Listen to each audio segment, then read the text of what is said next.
fans, are you ready?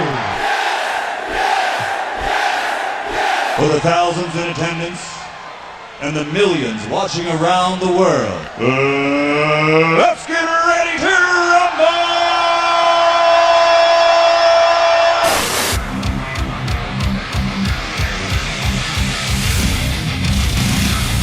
And now, please welcome at this time your hosts, Graham GSM Matthews and RJ Marceau. You're listening to the next era of wrestling radio. This is WrestleRant Radio.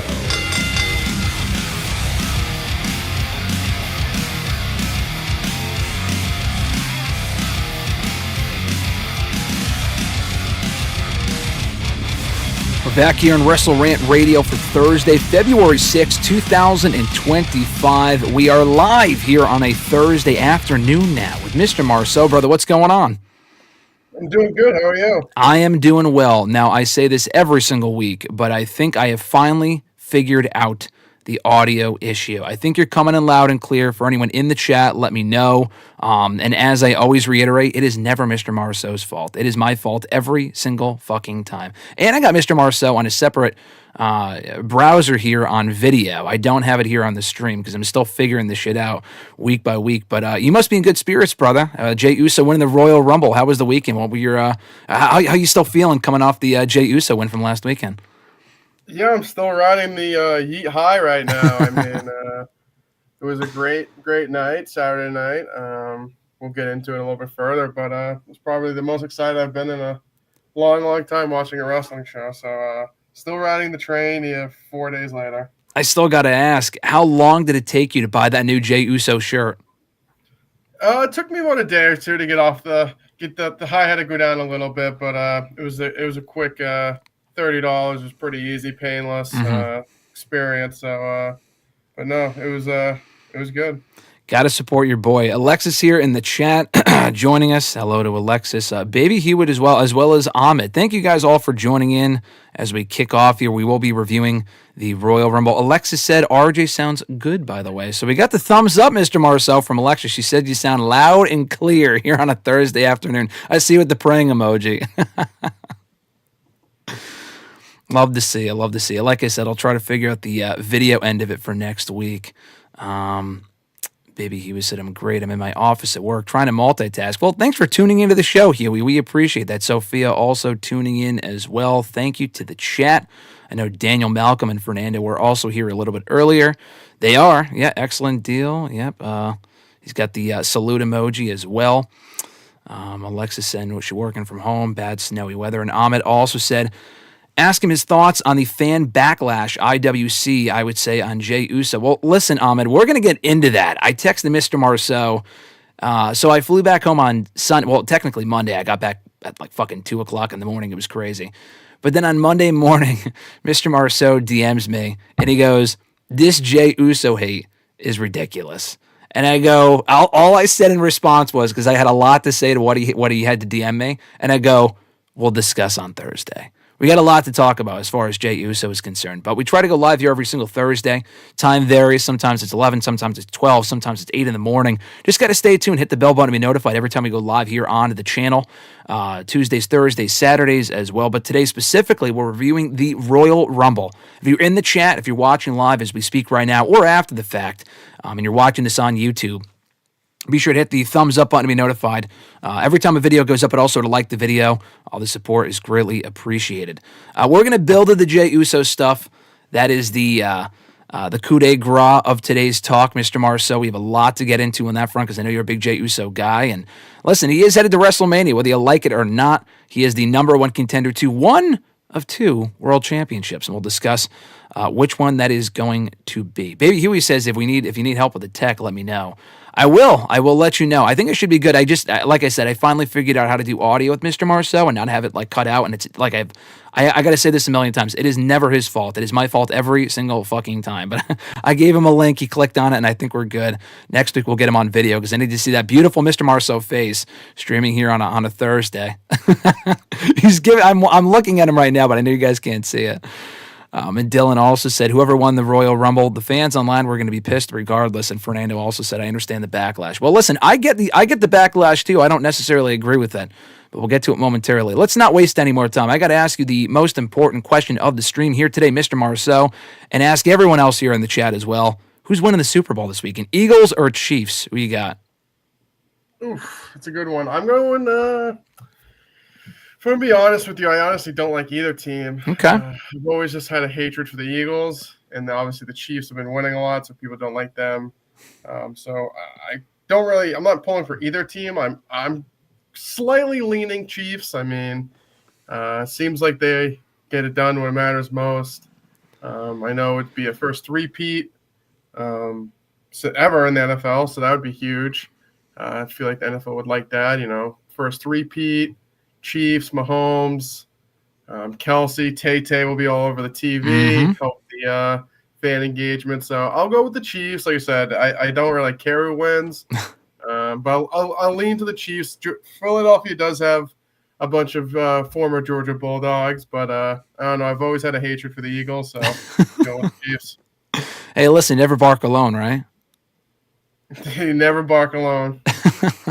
You know what I was thinking the other day that was worth a quick Google search? I'll get to my pick in a second, but how has Taylor Swift never performed at the Super Bowl? I had looked it up, and apparently, I think she has a deal with, Coca-Cola or something like that, or Pepsi, and, doesn't Coke, promote the Super Bowl? Do you know any, the reason behind that as to why she hasn't performed at the Super Bowl yet?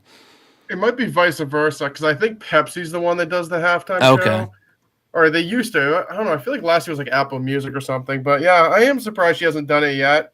I don't know. I feel like, her shows are 3 hours. So, I guess you'd get a little snippet for 10, 12 minutes. But, yeah, I am surprised she hasn't done it, but maybe within the next year or two. She's huge right now. So, coming off the Eras tour. So, maybe in the next year or two. But maybe before it was, like you said, maybe there was a Coke Pepsi issue. But besides that, I'm surprised she hasn't done it as well. It's inevitable. Hey, listen, I got Chiefs going over. We got a three-peat. Just if only for the history alone, I'm a Chiefs guy. Acknowledge them. Chiefs Kingdom, baby. They won the Super Bowl 5 years ago, and now they've since won 3 years in a row, or soon to be 3 years. Got to make the history. I'm popping Mr. Marceau. I'm looking at you right now.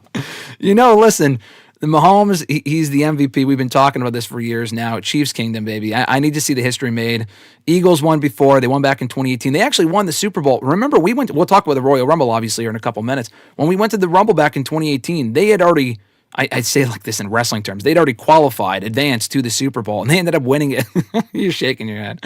They ended up winning it the following week, right? Didn't they win that year? Because they still have my Royal Rumble Eagles. They did win that year, yeah. Okay. They beat the Patriots. Yeah. So listen, good luck charm, I guess. But no, I'm going Eagles, baby. Fernando said Jey Uso's obviously challenging Gunther. I don't know. I think he might challenge. Who's the NXT champion right now? Honestly, I don't even know. Trick Williams? Fucking Obafemi. I thought he was going to challenge Obafemi. I'm kidding. We'll get to that later. Dylan said Eagles. Daniel Malcolm said Chiefs. Ahmed said anyone but Chiefs. So I'm going to go Eagles. A lot of Chiefs hate here, especially if the referees are going to continue messing up with those plays. Am I right? I see you dying over there. See, listen, I follow my Chiefs.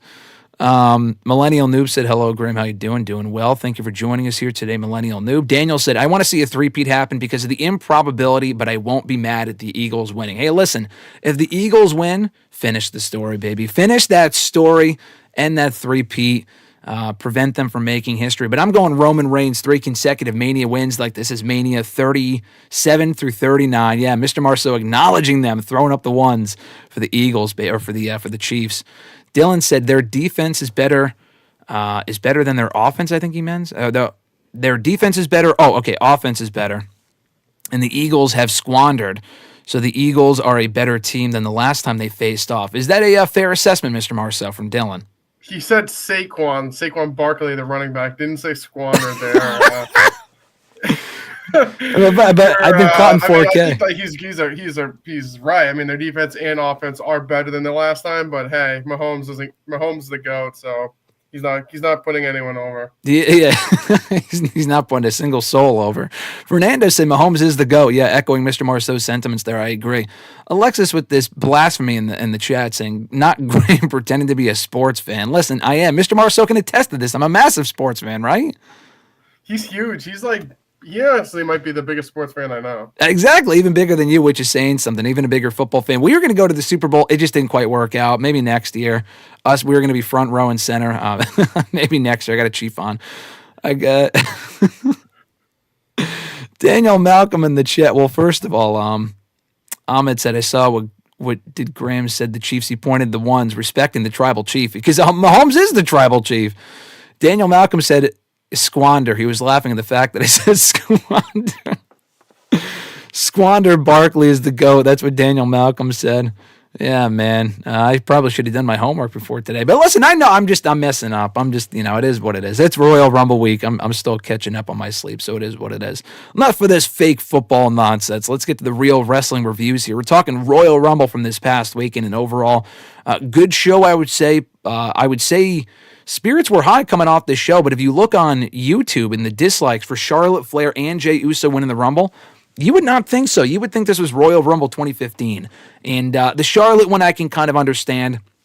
The Jey Uso one, I do not. Mr. Marceau does not. We'll get into that a little bit later on. But let's start with the Women's Royal Rumble match here, obviously being won by the returning Charlotte Flair, whose entry was announced ahead of time. And I thought overall this was a good match. Honestly, a lot of the women's rumbles kind of blend together for me, and I don't say that as a bad thing.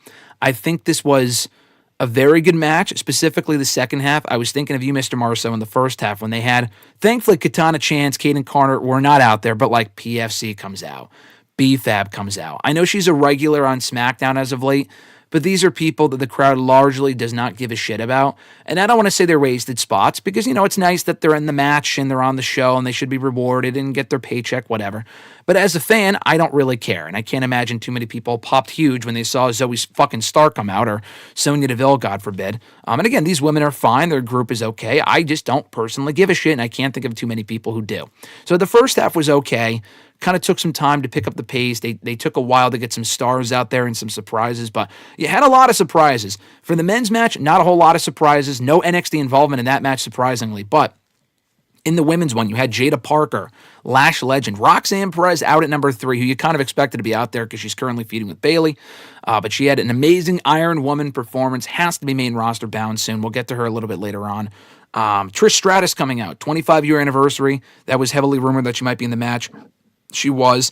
Number 30, listen, AJ Lee, I was on the edge of my seat hoping she would skip on down to the ring. Let's light it up. The only thing that was lighting up was the Nikki Bella fans, the Bella army, and number 30, and me jumping out of the balcony, off the balcony, hoping that it would be AJ Lee, and hopefully another year is what I say to that. So no AJ Lee, but we did get Nikki Bella. And among others as well, we had Julia in there, the NXT Women's Champion. Stephanie Vaquer, which I popped huge for. Big Stephanie Vaquer fan. Julia's great too as well. So yeah, we had a lot of different surprises. And obviously, above all else, Alexa Bliss just blowing the roof off the place when that music hit. And Wade Barrett said himself, don't believe the dirt sheets. Hey, Wade was talking to me when he said that because I was one of those people that believed the dirt sheets. We talked about it last week and the week before. I did not think she was going to be there, which made that surprise that much better. So obviously being won by the least wanted person to win that match. I mentioned all these notable names. Charlotte ended up winning anyway, eliminating Roxanne Perez and Nia Jax to do it. Hated that spot where like 6 women got bumped at once. I thought that was just stupid because like Bianca and Io all getting eliminated unceremoniously. But Mr. Marceau, what were your thoughts on the Women's Royal Rumble match being won by Charlotte? Because an overall very good match, kind of a flat finish with a predictable outcome. Yeah, I thought overall it was pretty good. Like you said, I thought at first it started off pretty hot. We had Io, Liv, Roxanne, and Lyra. I'm like, oh, damn, we got a pretty stout top 4 people in. Chelsea Green came out. I'm like, okay, she's champion, whatever. And then it's like B-Fab, Ivy Niles. So he came out. I'm like, oh, okay. And then it kind of got congested there. Lash Legend came out. Mid-teens, it kind of slowed down from there. But then right when we got to the 20s, Alexa Bliss, like I said, Stephanie Vaquer, Trish, Charlotte finally came out, Julia, Nia, and then obviously Nikki Bella. I knew once she came out, you were probably head over heels excited. I know you're a big fan. You're probably the head of the Bella Army. Oh yeah, so absolutely. I knew you were probably freaking out, trying to contain your excitement. But overall, I thought it was solid. You kind of pointed out before that when Nia dumped pretty much anyone else besides Charlotte that had a chance to win, it kind of deflated my excitement at that point. I'm pretty sure it was like Io, Liv, Bianca, probably some other people I'm not naming. But once they all got dumped, I'm like, well, I guess where just Charlotte is. It's Charlotte and where it's accepting it. And it came down to her, Nia, and Roxanne. And Nia got thrown over and she got dumped. And at that point, I was like, oh, okay, like maybe we get her and Roxanne a little bit. And maybe there's a chance Roxanne could win. And by the time I could even get that thought out of my head, she was already getting booted in the head and on the ground, and Charlotte was standing there winning. So I thought it was solid. Like I said, the surprises were good. The Nia spot eliminating pretty much anyone else besides Charlotte that had a chance to win was kind of deflating for me. And I thought the ending with her just throwing Nia and Roxanne over, not even giving Roxanne a chance to like even give the fans like a thought to like she had a chance to win and just booting her was just so meh. And we'll talk about it later with the Jey Uso stuff, but I didn't see anyone complaining about Charlotte winning. And I mean, who wanted Charlotte to win? Who was asking for the Charlotte win you're talking about? Yeah. Yeah, who was asking for that? Who wanted her to win? But I didn't see any discourse online that people were pissed that Charlotte won. And I thought the way she won was deflating. I was like, oh, I guess here we are. Charlotte won again. So, yeah. Well, let me ask you this. So, like, when her music hit, she didn't come out at 30. I think she came out at like 27 or 28 or something like that. And obviously, in comparison to a lot of the other people in the match, she wasn't a fan favorite. There were a lot of other people that were bigger fan favorites in the match than Charlotte Flair. But, like, just being in the building, because we were in the press box and, like, the window was closed and the feed was, like, a second or two off. So, like, the reactions were a little delayed. I could hear the Alexa Bliss reaction in person through the glass. The Charlotte one sounded like slightly, not off, but like a tepid reaction. I don't know. It was weird because I know we knew she was going to be in the match. We all knew she was going to be in the match. And then not only that, though, I think they thought that she would be cheered for winning. I'm not going to say this is a Roman Reigns 2015, Royal Rumble comparison here, but like, it's not like she eliminated Bianca to win it, or Io Sky, two big fan favorites among other women that were in that match. She eliminated the two heels. Roxanne Perez, for anyone who watches NXT, is obviously a heel. Nia Jax is the biggest heel in the entire company. So the company, in booking the finish to this match, must have thought that she would get a babyface, like, positive reaction, like, yay, Charlotte's back. She wins the Rumble. We haven't seen this before, which we obviously did 5 years ago. So, I didn't hate it, which we'll get to in a second, but also, I'm just adding that onto the fact that we saw her on Raw on Monday. And before she could even open her mouth, and she was going to speak about her injury and battling back and the awful year that she had, which she spoke about in the press conference after the show, that she probably thought she would get a babyface reaction, and she just got booed instead. Now, it wasn't overwhelming like Dominic Mysterio boos, but she was negatively received on Monday's Raw and after her Rumble win. So do you think they thought they were going into this match thinking that she would be a babyface? I mean, that seems pretty delusional to me, but I wanted to get your thoughts on that. Yeah, I mean, you kind of pointed out, I guess I didn't think of it at Roxanne. Like, yeah, obviously she is a heel. But I don't know. I feel like people are kind of into her, but like obviously dumping Nia. I mean, she's the biggest heel out there. So I guess they assumed she'd get a babyface reaction, but I mean, Charlotte's just like she's just a heel. Like she is a heel. Like her character is a heel. Like she thinks she's better than you. She's won all the titles. Like it's kind of in your face. So, I mean, I guess their logic was dumping Nia. Hopefully she'd get some kind of babyface reaction, but the crowd really, especially on Raw, like people were not happy, and I just don't see her as a babyface. So they tried, but I just don't think it's going to work. I think they think it's like a lesser of two evils type of thing where like they have, I don't know. I think they thought that, okay, they hate Nia more than they hate Charlotte, so they'll boo or they'll cheer Charlotte winning the Rumble, and that was just not the case. I mean, she wasn't booed out of the building upon winning the Rumble, but she was negatively received on Monday's Raw. So I'm not really sure what they thought they were going to do there. And honestly, I hope if it does lead to Charlotte and Tiffany at WrestleMania, which I guess is safe to say, which is where they're going with it. I haven't caught NXT yet, but I know she was on NXT to confront Julia, the NXT Women's Champion. We're not going down the same road that we did 5 years ago of Charlotte challenging for the NXT Women's Championship. No fucking thanks. I do not need to see Julia doing the job for Charlotte Flair at WrestleMania. That would be terrible. That'd be even worse than Rhea losing to Charlotte 5 years ago. Listen, she's probably beating Tiffany for that belt. It is what it is. But it is weird, though, because, like, she acted all... I don't know. It's weird because she acted likable and sympathetic at the beginning of that press conference, and then when she got to my question, she was a total bitch. Like she was in total heel mode when she was answering my question about self-paid and self-made, highest paid, whatever the fuck she said. And I'm like, okay, that's great heel Charlotte. So does she want to be both? I feel like she doesn't know what she wants to be. So do you think this might change the course of her feud with Tiffany and Tiffany might go babyface instead? Because it looked like Charlotte might be the babyface going into that match, but I don't think anyone's going to cheer Charlotte over Tiffany. Yeah, I don't think anyone's going to cheer Charlotte over Tiffany. So, I mean, I don't know why they're so set on making Charlotte a babyface. I just feel like I said, even with her character alone, like she's better than everyone, so she should be seen as a heel. Yeah. Tiffany, I feel like, is already getting babyface reaction, and I just don't think they'll cheer Charlotte over her. Maybe somebody else, but I mean, Charlotte to me is just a glorified heel. So they tried, but I would just pivot to her being the heel and Tiffany being a babyface. Actually, you know what? I think there might be one person who might cheer for Charlotte over Tiffany. He's in the chat. His name is Richard Flair. Oh, Ric Flair. Oh, yeah. That's the one person that's going to cheer for Charlotte over Tiffany. Speaking of the chat real quick, I'll go through these before we get to the next thing on the Women's Rumble. But Dylan said back to the Super Bowl for a second. He said, Brady is the GOAT. He's the best. The Mahomes in the playoff as the Patriots. What are you talking about, Dylan? Are you speaking English here in the chat? I can't read what you're saying. And in the Super Bowl when he played for the Bucs, and Brady has more playoff wins in the Super Bowl than some NFL franchises. All right, Brady's the GOAT. Dylan said to me the other day, as far as like GOATs that he wouldn't want to meet because he feels like they could be an asshole, is Tom Brady. He said he loves Tom Brady, but he feels like he might be an asshole. Would you agree with that, Mr. Marceau, or no? Yeah, I mean, I feel like the saying, don't meet your heroes, usually comes out because the person usually is an asshole. I mean, depending on the circumstance, I bet you could be nice, but I feel like depending on the circumstances, most of these people are probably just like, get the hell out of here. If you're paying him money, he might be nice. Yeah, exactly.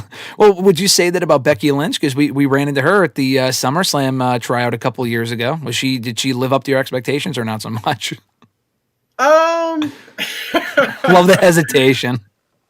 Well, because like I feel like she like obviously was like an impromptu meeting, but like I feel like I've met famous people before, and I feel like I go with like a.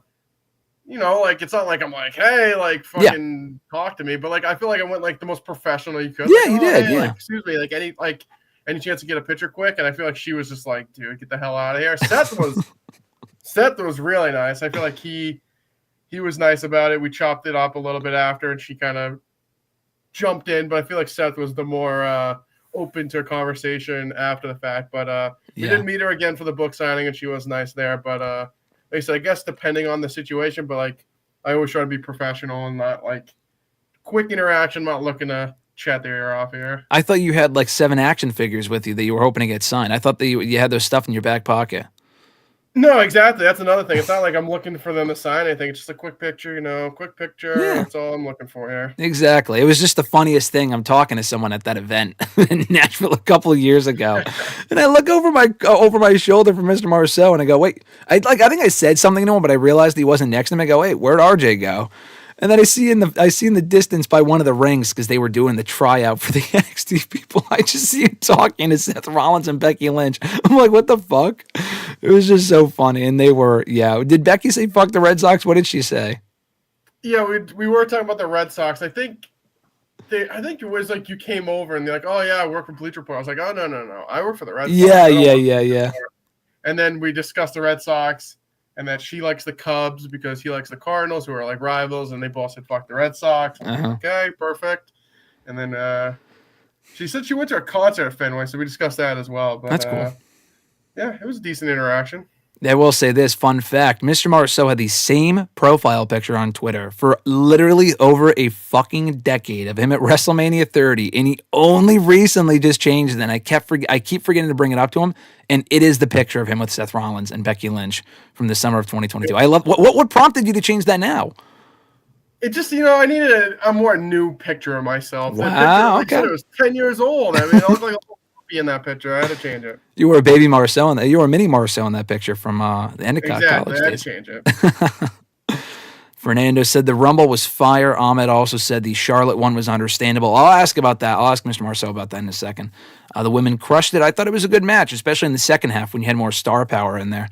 Ahmed said the pure garbage collection. Yeah, that's just not a... When they all got dumped at once, I was like, yeah, that sounds about right. That was like the biggest pop of the night when they got dumped. Everyone went crazy. Simultaneously, too, not even one by one. They just got chucked all at the same time. Thanks for coming, ladies. Dylan said, let me see, I got to scroll back up, my bad. He said, seeing Charlotte trying to cut a babyface promo, but getting booed is so funny. She sucks and is overrated, in my opinion. So, Dylan, not a Charlotte Flair fan. And I said this to him the other day. I think Charlotte Flair is great.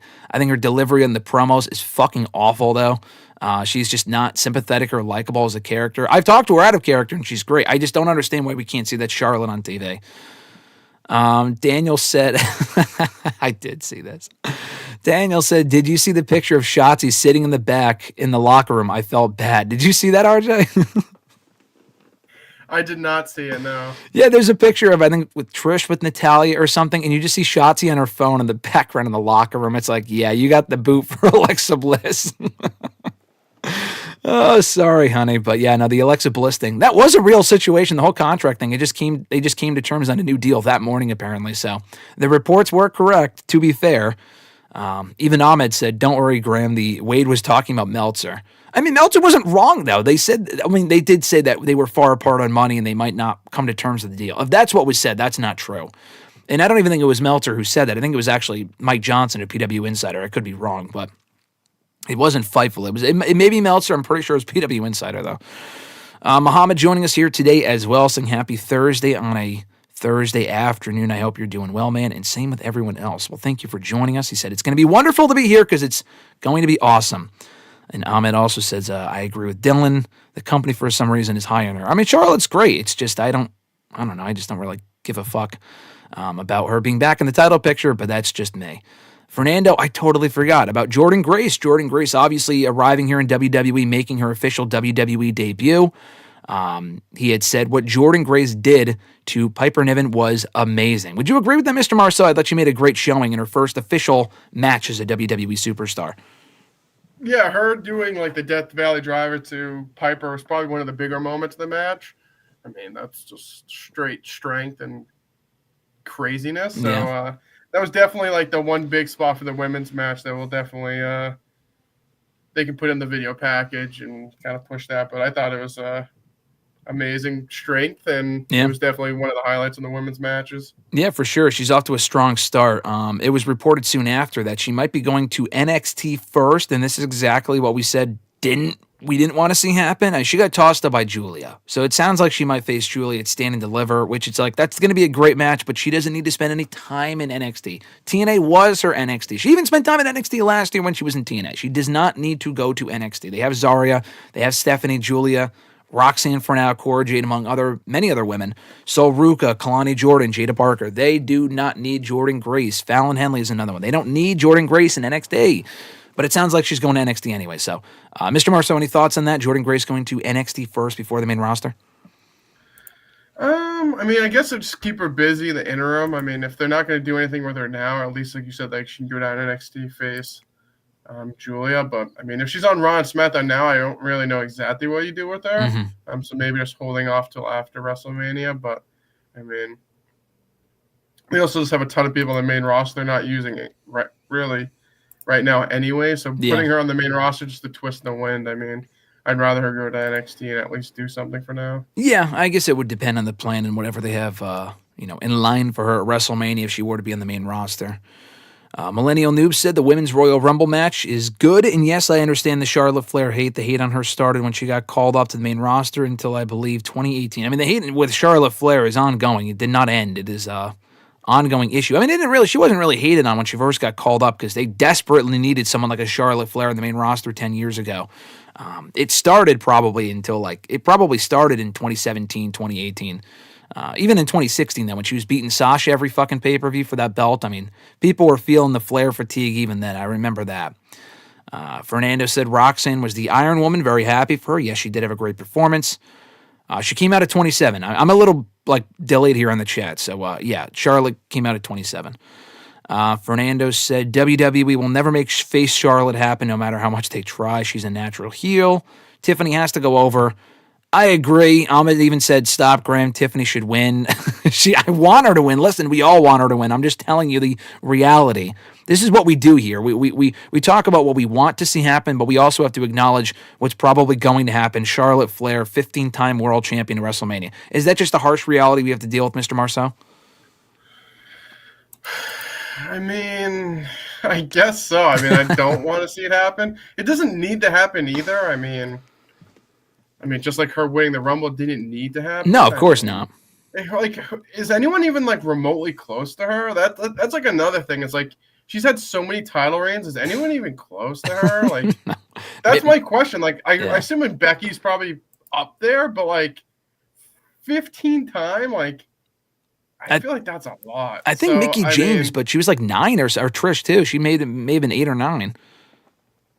I just, like I said, I think she should put Tiffany over, but I just don't see it happening. But I mean, I'm just taking a quick look here. Becky's 2-time women's champion on Raw, 5-time world champion, so 7-time NXT would be 8. Dude.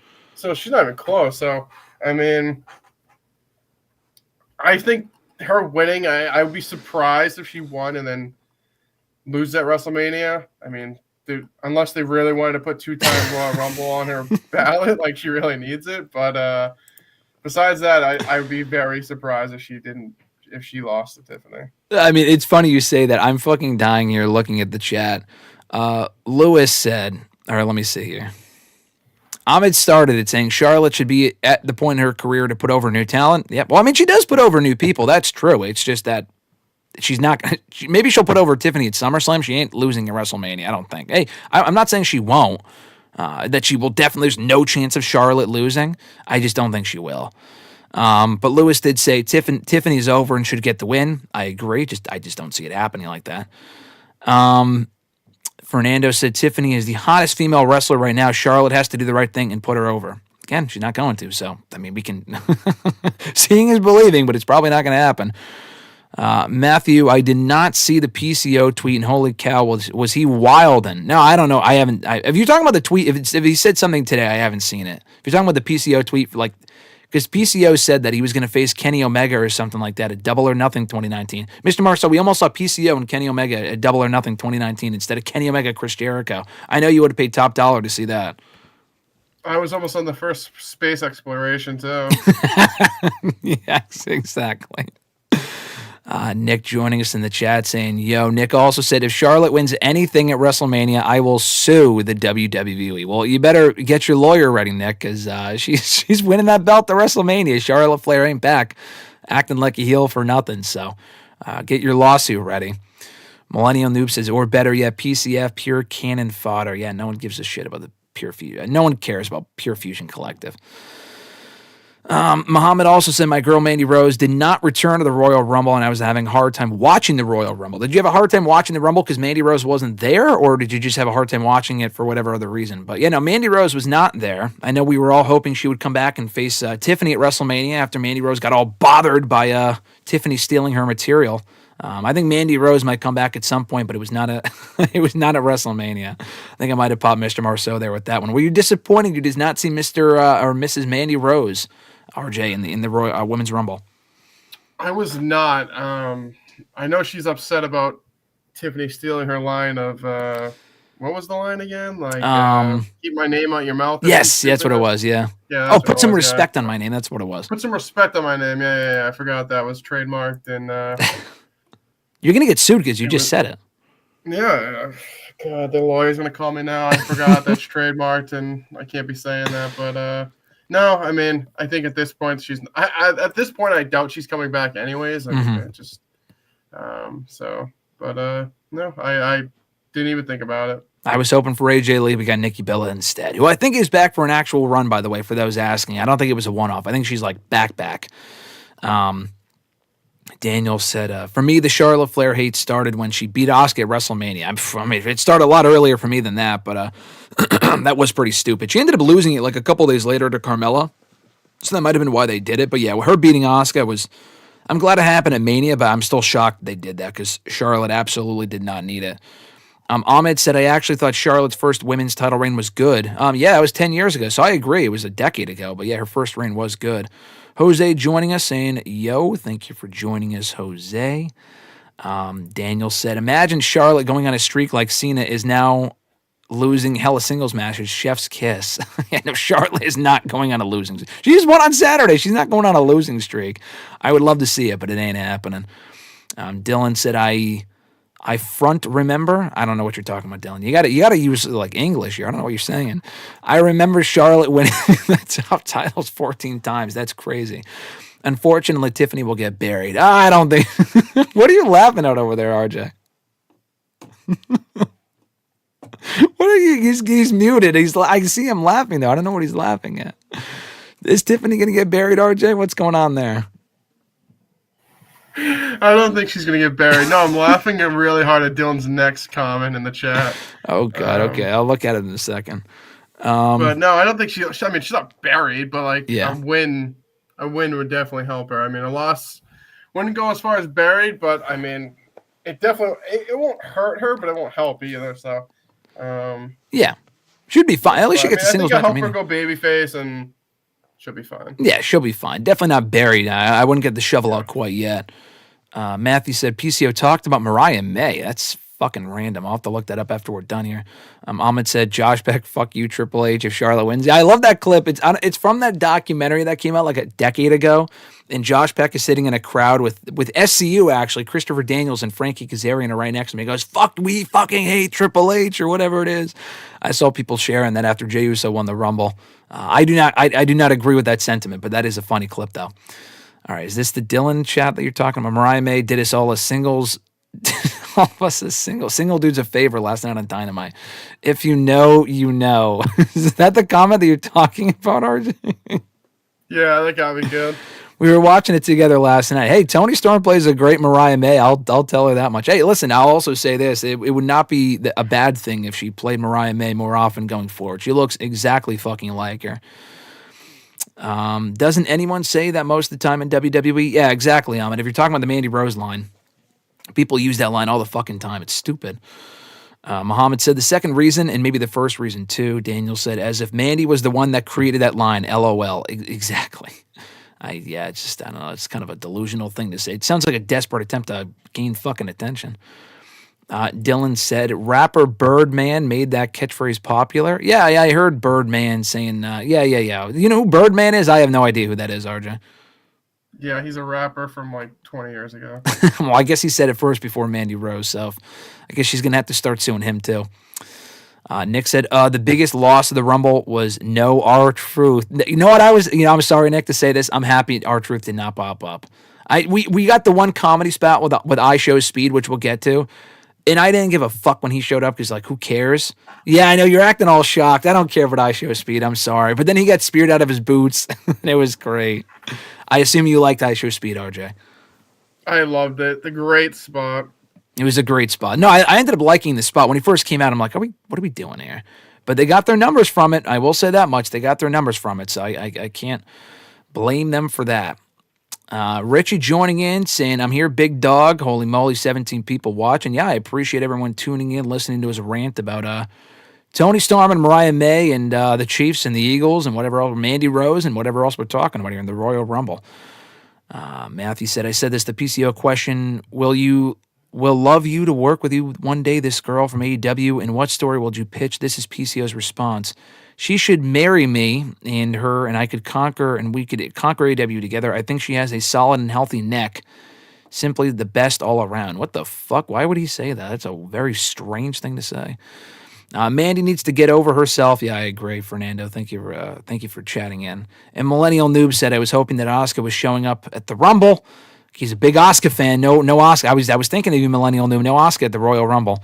But I keep saying that she'll return after the Elimination Chamber, but she'll return after WrestleMania 41 because Asuka fans are very impatient. So is she coming back after Chamber or WrestleMania? Your comment didn't really make that clear, Millennial Noob, but I think she'll be back after WrestleMania. So we got plenty of returns in that Women's Royal Rumble, including one, Alexa Bliss. Tell me your thoughts on that, Mr. Marceau. We've been longtime Alexa Bliss fans here on WrestleRant Radio. I assume you were among those that were cheering very loudly when she came out. Huge pop. Almost as loud as the one in Indianapolis. I was stunned. I do like how they I don't know if that was the same music. I feel like it was closer to her older music than she had before. And right when I heard it, I knew exactly who it was. Yeah. Great cameo back. I mean, I don't think she was on Raw. I don't know if she's on Raw or SmackDown this week, but no, great to see her back. I mean, crowd clearly missed her, and hopefully they do something with her. I mean, I think that pop alone shows that the fans do care about her and would like to see her in something that means something. So, great return. I don't think she eliminated anybody, but great little cameo here, and great to see her back in the WWE. She got chucked out by Liv Morgan. Does that mean that we get Alexa Bliss and maybe Nikki Cross versus Liv and Raquel for the tag titles of WrestleMania? For the simple, you got your hand on your face. You're face palming. That would get Alexa Bliss at WrestleMania. People are already going nuts over Alexa Bliss versus Liv Morgan. What would you do with Alexa Bliss? I know we talked about this before, but she is indeed back now. I think that's a fine way to include everyone at WrestleMania. Liv and Raquel, you get them on the Mania card. Alexa Bliss and the Wyatt Six thing. You're shaking your head. Give me your thoughts, RJ. What are you thinking right now?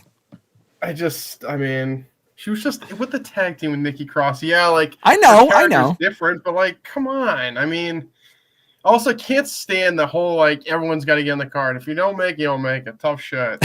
I mean, I assume Liv and Raquel are gonna win the belts off of Bianca, Naomi / Jade, but I don't know. I want to see Alexa on her own. I don't want to see with Nikki Cross again. I mean, if Becky doesn't come back, maybe do her and Lyra, but I don't want. My OBS studio says that it is. Hold on here. It says that it's disconnected. Okay, I think we're good. If the thing cut out for a second, we should be fine now. So if you're in the chat, let me know if we're still up and running here. It said it disconnected and now it's reconnected. So you didn't miss anything. I think it was disconnected for fucking 5 seconds. But anyway, you would probably put Alexa Bliss in the mid card, Mr. Marceau, if it was up to you.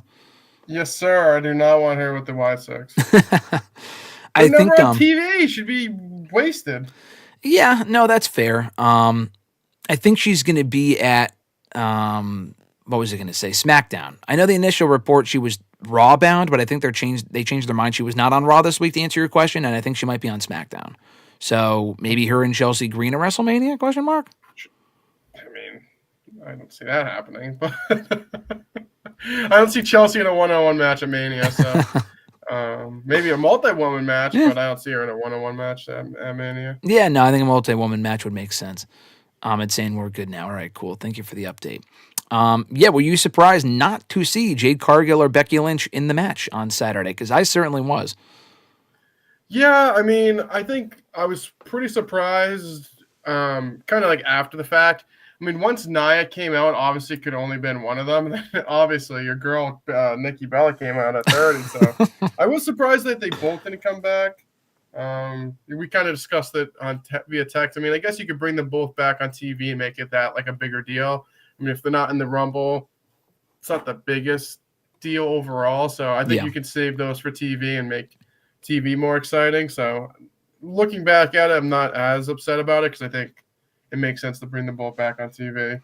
Yeah, I mean, we were talking about this after the show, but I feel like with Jade, you could put her in a segment where she comes out and goes after her attacker. I know people were hoping that would be at the Rumble, but I just feel like if it was Naomi who attacked her, which I think it is, and a lot of people would assume that, then, I mean, is she going to... I think people would be confused because it's a lot of the casual fans probably aren't thinking Naomi. It's probably supposed to be a swerve. I think that just would have been confusing. I mean, I don't know if she can come back yet anyway, so that probably doesn't even matter. With Becky Lynch, she's obviously ready to come back. I mean, do we think this increases the chances that we get Becky and Lyra at WrestleMania? I mean, so they're doing a chamber match at at Elimination Chamber. One for the men, one for the women. And this is just stupid because the first time ever, because Jey and Charlotte haven't picked the champions they're challenging yet for Mania, they're just saying they're doing a women's Elimination Chamber match. And they're doing a men's Elimination Chamber match. For what, though? Are they fighting for like an Olive Garden gift card? Like, they haven't said what is on the line in this match. I would imagine it's for a shot at the championship that Charlotte does not choose and Jey Uso does not choose, but they haven't made that clear. Like, John Cena said, I got to win the chamber. Okay, but what is it for? Is it for a belt? Is it a number one contenders match? It probably is, but they haven't really made that clear, which is kind of lazy to me. Do you think Becky Lynch could be back for one of the qualifiers? Like, I feel like it would be weird if she returned in the coming weeks, was in a qualifier, and then was in Elimination Chamber. If she wasn't in the Rumble, I feel like she's not going to be involved in the women's title match at WrestleMania, which would be a good thing because I'd rather see her face Lyra instead, as we've said before. No, I agree. I think I'd rather see her versus Lyra. I mean, she could be in it, but maybe it just doesn't work out for her, and she doesn't win it here. But I'd rather see her and Lyra. Looking at it here, it says the match is for a men's world championship match at WrestleMania. So okay. I think it's for the championship. Like you said, it's the winner gets the championship fight against the person that's not who Jey or Charlotte picks. So yeah. But yeah, I mean, I would rather see her and Lyra. I mean, seemingly, we'll see what happens. I don't think Becky. I guess you could do Becky and Rhea, but I don't really want to see that. So I'd rather just do her and Lyra one-on-one, make the IC title feel like something. Because I mean, Lyra's barely been on TV since winning it. I guess she'll be facing Bayley next week, but that's a non-title match. So yeah, we'll see. But I think it'll help the title if she's on TV and facing Becky. And it's worth noting, too, she's probably not winning that match against Bayley either. She's probably losing with interference from Ivy Nile, who tossed her out of the Women's Rumble. So they kind of have to get on track here with as far as pushing Lyra as a credible force here in the women's division, because so far the reign has just been kind of there. Would you agree with that?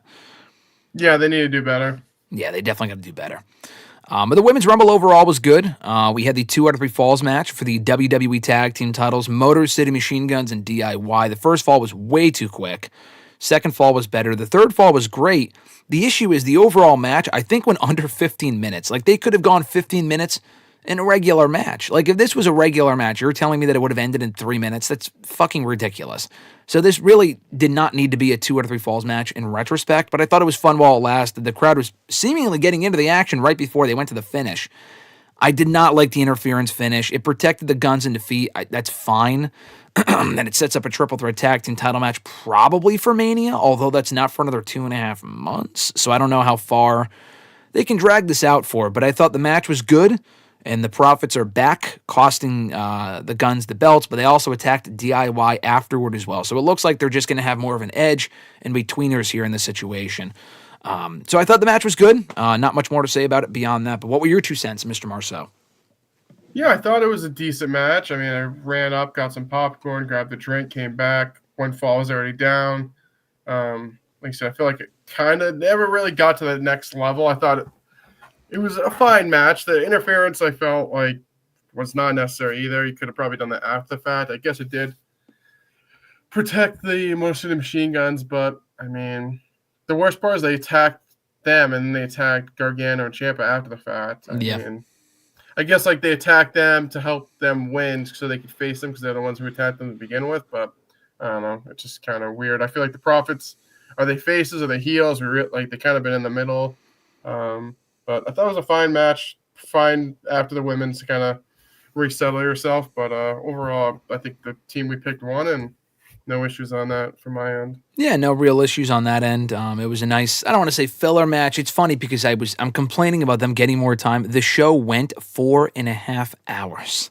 So, I mean, they really couldn't have gotten a lot more time than they did, even if they wanted to, because the show would have gone even longer, because the Rumbles were really long. They were record-setting Rumbles. They were like, I think, 1:10 and 1:20 respectively, maybe longer than that. So they couldn't give him that much more time. If they got rid of the dumbass, like, fucking commercials and, like, Pat McAfee going over his NFL glory days, they probably could have given this match more time. that was like completely unnecessary. But that's just like, I think it's stupid that, I know it's Peacock and stuff, it's a streaming service, but pay-per-views, you should have no commercials. But we're getting like 3 or 4 minutes of commercials before every fucking match. I'm like, come on, man, this is not what we're paying for here. But I guess it's better than paying for $80 of per pay-per-view. So it is what it is. But I don't know. The timing was okay. Let's see in the chat here real quick. Millennial Noob said, I want to see Alexa Bliss on her own. I'd rather see her take the Women's United States Championship from Chelsea Green.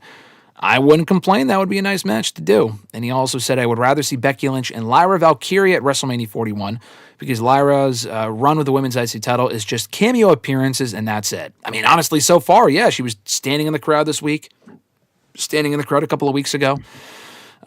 We definitely need to see more of Lyra on Raw and being booked better than what we've seen so far. Ahmed said, it's the best match you can do for Becky at Mania right now. I agree as far as the Lyra is concerned. He was agreeing with Millennial Noob. And then Richie also said, I'm wondering if we now get a chamber match for the tag titles to get at least one championship on the show. If this doesn't lead to a Street Profits win at some point, then what are we doing? I don't think so. If we get a chamber match for the tag titles, I don't think so, because we're getting a women's chamber match and a men's chamber match. I don't think they do 3 chamber matches. I don't think they've ever done 3 in one night, so I would be very surprised if that was the case. But, I don't know. They might do a triple threat at WrestleMania. I could see the Profits finally winning there, with the story being they haven't been champions since 2021 or whatever it's been, so maybe they wait until WrestleMania to give them their big moment as champions. And Ahmed finally said, so will it be for Cody and Rhea's titles? They haven't confirmed, which is weird. No, I don't think it's for the belts. I think the chambers, as Mr. Marceau said, are for the shots. Isn't that what you said, RJ, as far as like they're going to be number 1 contenders elimination chamber matches? Yeah, basically, I think it'll be whoever wins gets whoever's not defending against Jey and Charlotte. So, yeah. I mean, seemingly it could be for the face Cody or Rhea, but like you said, they didn't really specify. It just says a world championship match. So obviously Jey and Charlotte haven't decided yet. So I think that's why they just haven't ironed out the details yet. And it doesn't look like the match, neither chamber will be for the belts themselves, right? Correct. Yeah. They do need to make that more clear. Montez was looking ripped at the Rumble, according to Daniel. He was. They both look great. They just got to put him on the fucking show more. I don't even really know why they disappeared. And Angela might have been legit hurt for a little bit, but I don't know. They just kind of disappeared for a while.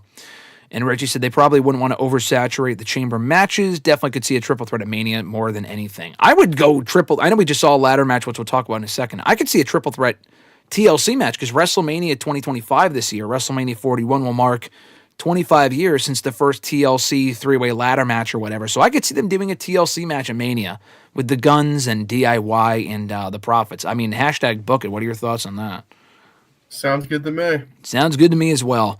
We get a lot of ladder matches, so we got Kevin Owens and Cody Rhodes on the show as well. Undisputed WWE Championship. Cody Rhodes going over. Sami Zayn did make his presence felt, but he did not aid Owens to victory, which resulted in Owens attacking Zayn on Monday's Raw after Zayn failed to qualify for the men's chamber match against CM Punk. The match was very good. I actually did not love the match as much as most people, which is kind of surprising. Maybe I needed to pay more attention to it. I'm not sure. That final spot was crazy. The Alabama slam through the ladder was nuts.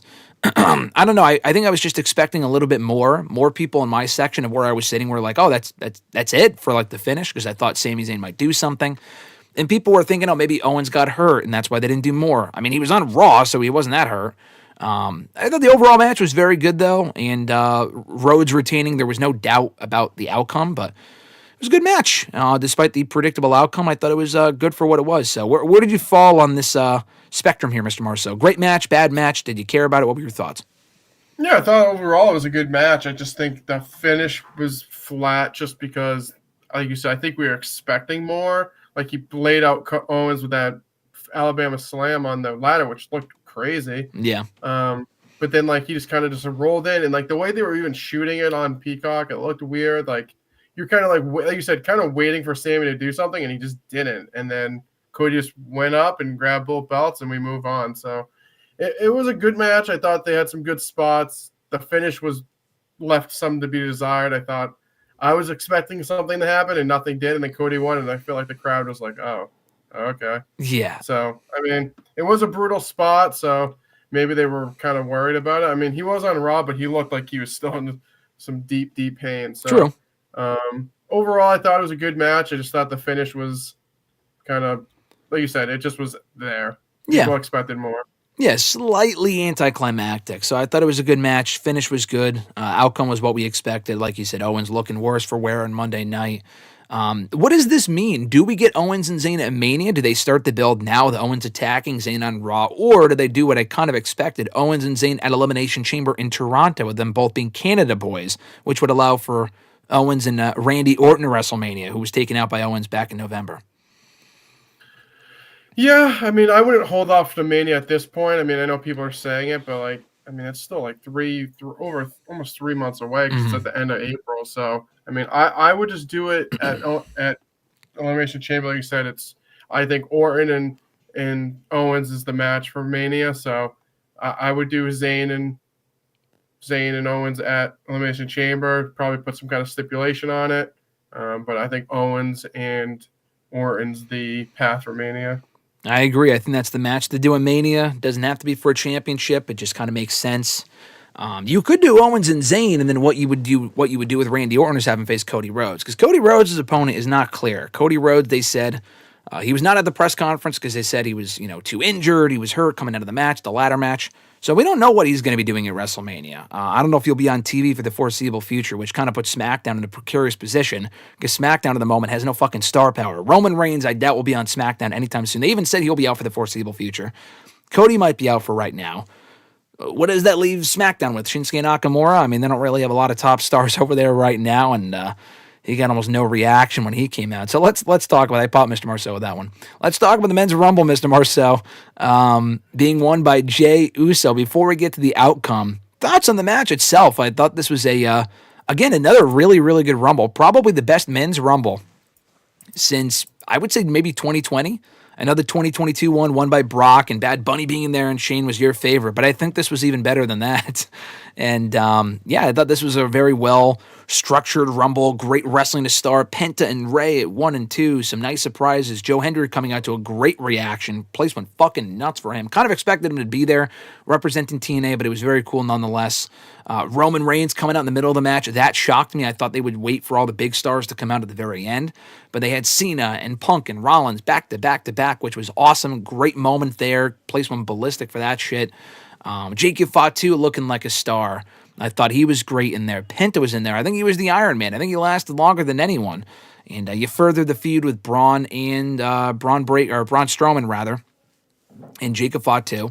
I Show Speed, who I alluded to earlier, having that great spot. I don't give a fuck about the guy, but the guy came out and did his part and got speared out of his boots by Braun Breaker, who also had a stare down with Roman Reigns and speared Roman Reigns into an oblivion. That was an awesome spear. That was perfectly executed.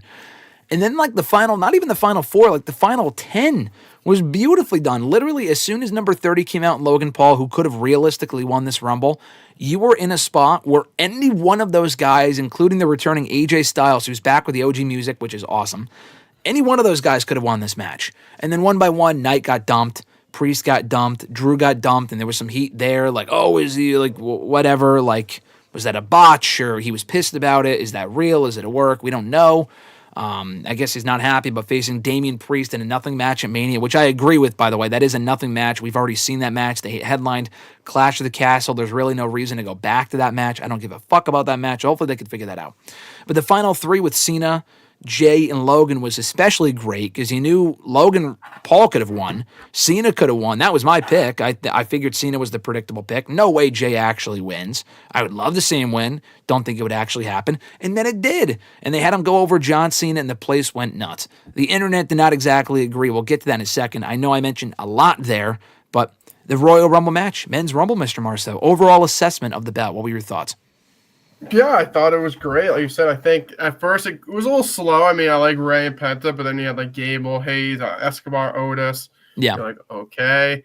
Breaker came out, which was nice. I feel like he brought the pace up. Then we got Tozawa, and I was like, dude, what are we doing here? Why the hell is Tozawa coming out? Luckily, Hayes attacked him. I Show Speed. No, you're not his biggest fan, but I mean, I think he was in there for not even a minute, and I feel like the backflip, him helping Otis, and then Breaker just literally spearing him out of his shoes. I mean, or out of his Crocs, actually. He was wearing Crocs. So He was, yeah. Speared him out of his Crocs, and alone, I mean, the viewership and everything, I mean, that was huge for them.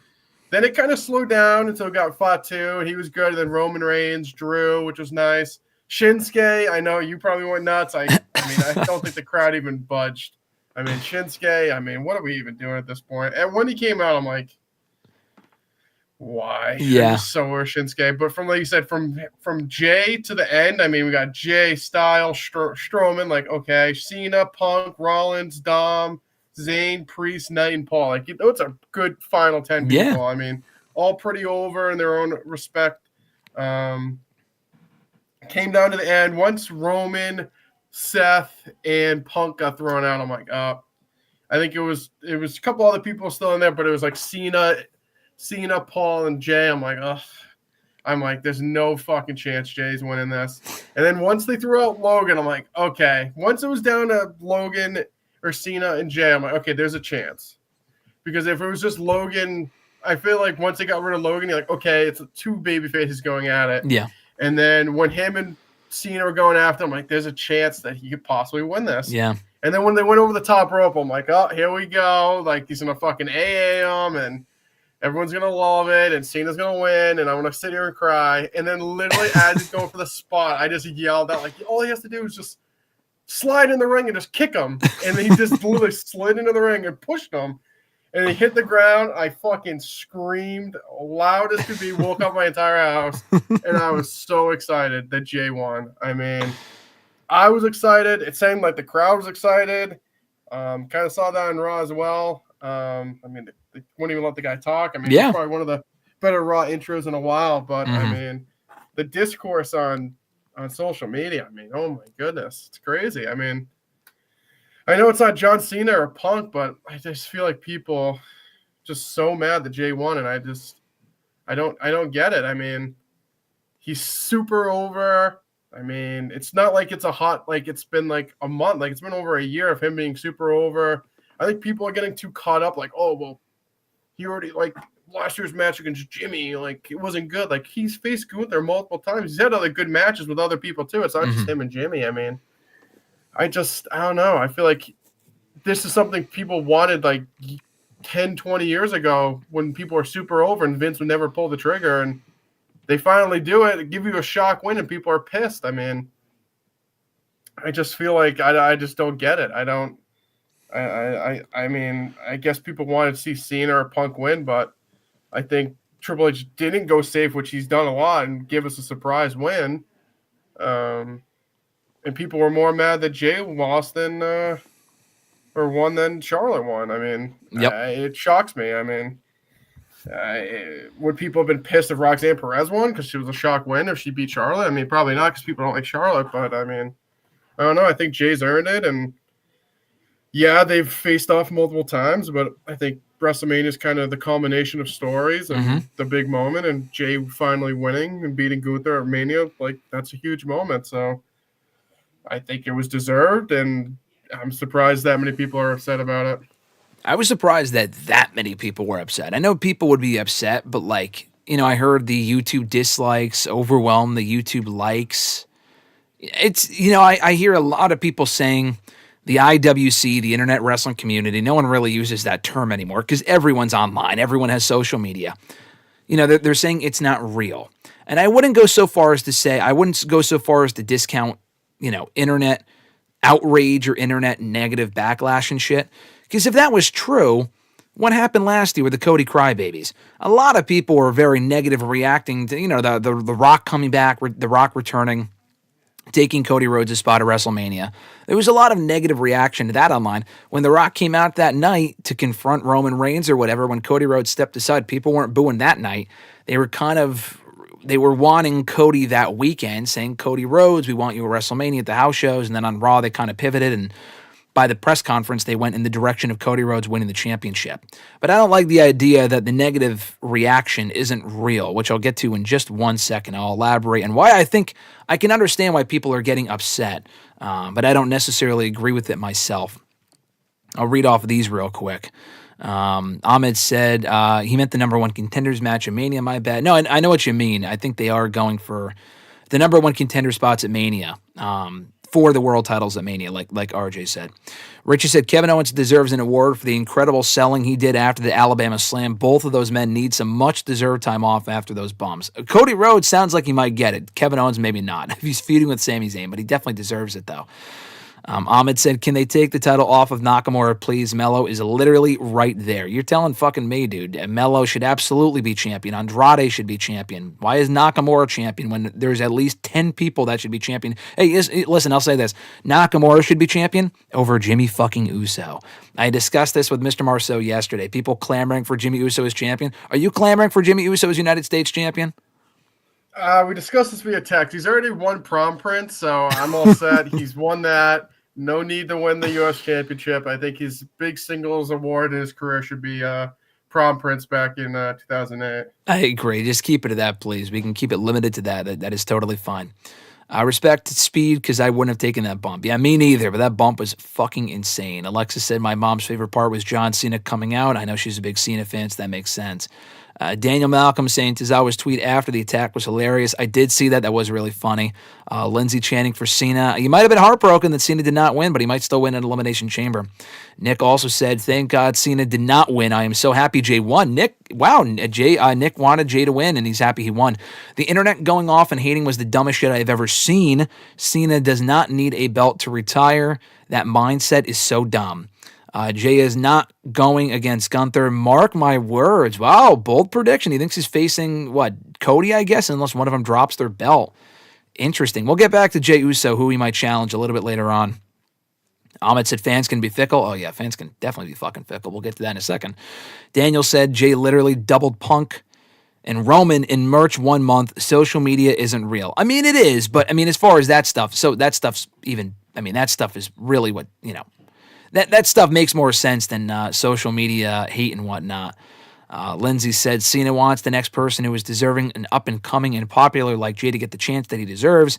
He's retiring. He doesn't need it. I completely agree. I think Cena wants to see the next generation kind of shine. And, Jey Uso's not the next generation. He's 30-something years old, and he's been here for 15 years. But, he'd rather see a fresh face get that spot over himself, which I get.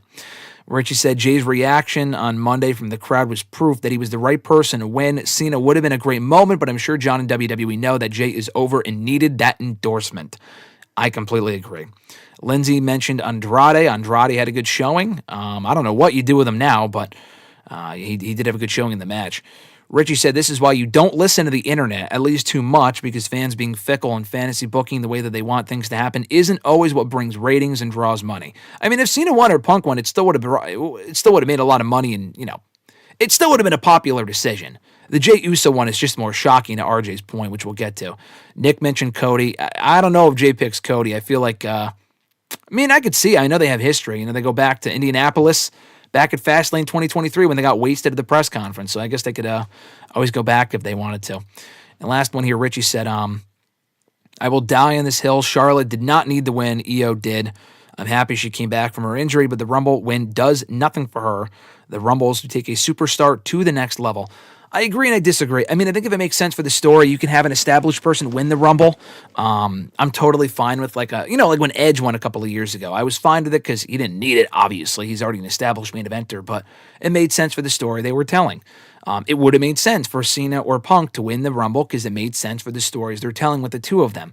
Jey needed it more. I think Money in the Bank should be used to elevate people. You can use that for a storyline device. But I agree with that mindset more of Money in the Bank. You give that to an up-and-comer. Like when they wasted it last year, I didn't really agree with that. They used it as a storyline device for Punk and Drew. The Rumble, I think, should use, whether it's someone that's won, like Stone Cold Steve Austin did not win it he did not need it the third time that he won it, but he won it because he was popular. Stone Cold Steve Austin in the Attitude Era was the most popular guy on the roster. I am not going to say that Jey Uso is Stone Cold Steve Austin. But to Mr. Marceau's point, he is the most popular guy on the entire fucking show. And this is why I don't have an issue with it. Because like he said, this was genuinely unpredictable. How many fucking times? And we literally have said, I think we said on the preview show last week, dude, we said they have to stop taking the safe route. They took the safe route at Survivor Series War Games. They took the safe route with that first Saturday Night's Main Event show. They took the safe route with the Netflix debut. They took the safe route with the Second Saturday night's main event show. Nothing shocking really happening on any of those shows. They were good shows. Predictability isn't always a bad thing, which I agree with. They took the safe route. Charlotte Flair, they took the safe route. And it made sense. I don't really hate Charlotte winning, to what we were talking about earlier, to, in response to that. But with the men's rumble, I don't know if I said this to you. I said it to someone. They need to do something here. They need to do something to really shake up this road to WrestleMania. Give me something we're not expecting. And when I say not expecting, obviously be careful what you wish for. I don't want fucking Logan Paul to win the Rumble. But Jey Uso, to me, clicks or checks off most of the boxes because he's over. He's, already, he has a story, like you said, with Gunther. He's never beaten Gunther. Is he great in the ring? No. There's at least 20 to 25 people that are better in the ring on this roster than Jey Uso is. There's 20 to 25 people on this roster that are better on the mic than Jey Uso is. But the guy is over. And I could see him winning a world belt at WrestleMania, or winning the world championship at WrestleMania. I didn't want him winning the belt at Saturday night's main event because I didn't want him to hold it for a week or two. That would have been fucking stupid to me. But if he wins it at Mania, gets that Mania moment, I'm okay with that. And I stand by what I've said before. I could see why people don't like this because, to me, Jey Uso is not a perennial main eventer. He's not going to have a year-long reign as world champion. I don't think he needs to. He could lose the belt in a month, and I would honestly be okay with it. You just did that with the IC title, so probably not. But with the world championship, I think you can give that guy the title for a couple months as long as he has the moment like Kofi Mania. So, I can understand the hate, RJ, but I think it's just stupid for people to be mad at this because he's just so over. So why would you not run with that, especially if you got such a popular reaction at the Rumble and on Raw itself the next night or on Monday night? No, I'm right there with you. Like I said, even with the Kofi Mania stuff, where were the people crying about that? He was over for what, a month? Yeah. He had one match and people freaking went nuts and they switched plans. He went on to WrestleMania and faced Daniel Bryan and beat him. At least Jay's, like you said, he's been over for well over a year. And I think there's an actual story there with him finally being Gunther, but people just, I don't know if they just had their John Cena or CM Punk underwear on and just pissed that they didn't win. But like you said, they went the non-safe route, and that's what people keep complaining about Triple H's booking. It's always predictable. It's always the safest pick. Picking Cena or Punk would have been the safe route. They're the especially odds-on favorite. Yeah. Same with Charlotte. I feel like Jay winning made sense, and it was a shock that was needed, and people just freaked out. I don't get it. I don't get it at all. He's the first Rumble winner since when to really be elevated by winning the Rumble. When Cody Rhodes won the Rumble the last 2 years, he was already a main eventer. Even in the Royal Rumble 2023, when he won the Rumble, he was already a made guy. He was getting great reactions. It elevated him to the main event, but he was kind of already at the main event. He was already headlining pay-per-views and shit. 2022, Brock Lesnar winning, we don't talk about that. 2021, Edge was already established. Drew McIntyre might be the last guy that was a mid-card guy that was really taken to the next level by winning the Rumble 5 years ago and has been a main eventer really for this company ever since. Jey Uso is not Drew, and that I don't see Jey Uso getting multiple world title reigns, a 6-month run. He's not going to carry the company. But it is literally the equivalent of Kofi Mania, and even better than that, because they actually put more thought into this. The Kofi Mania thing happened on a blink of an eye, on a flip of a switch. They were like, oh yeah, this guy's getting great reactions at Chamber. Maybe we can run with this and embrace it. They clearly had no plan going into WrestleMania 35 before they gave Kofi that title shot before or against Daniel Bryan. I would love to know what they thought otherwise, or what the original plan was there. With Jay, it sounds like that was the plan for a while. They kept it close to the vest. They didn't spoil it. And he's over, dude. Why would you not embrace that reaction? I don't know. The guy, how many times have we talked about, there's so many people on these shows that are not over, but Jey Uso's over. And how many times did we talked about last week? We talked about last week, what do you do with Jey Uso if he's not fighting for the world title? I'm not saying he should, he needed to win this match.